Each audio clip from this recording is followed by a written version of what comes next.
తిరువూరు పట్టణంలో అధికారికంగా 4 మద్యం షాపులకి అనుమతి ఉంది.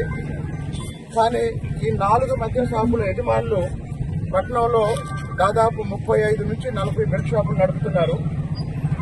కాబట్టి తిరువూరు పట్టణంలో ఉన్న 4 మద్యం షాపుల లైసెన్స్ రద్దు చేయాలని ఇప్పటి వరకు మహిళలు ఎంతో మంది నా దగ్గరకు వచ్చి మదర్ రోడ్లో కానీ మిగతా ప్రాంతాల్లో కానీ, ఇప్పుడు ఈ వైన్ షాప్ చూడండి, చుట్టుపక్కల అన్ని నివాస గృహాలు, సాధారణ కుటుంబాలు ఉండే ప్రాంతం.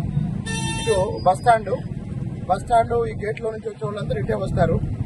ఈ వైన్ షాప్ వల్ల ఉదయం నుంచే ఈ రోడ్డు మొత్తం తాగుబోతులు కూర్చొని వచ్చేపోయే వాళ్ళకి ఇబ్బంది కలిగిస్తున్నారు. దానికి తోడు తిరువూరు పట్టణంలో ఉన్న ఈ 40 బెల్ట్ షాపుల్ని తీసేయాలంటే ఈ 4 మద్యం షాపులు ఎవరైతే ఉన్నారో ఈ 4 మద్యం షాపుల లైసెన్స్ వెంటనే రద్దు చేయాలి.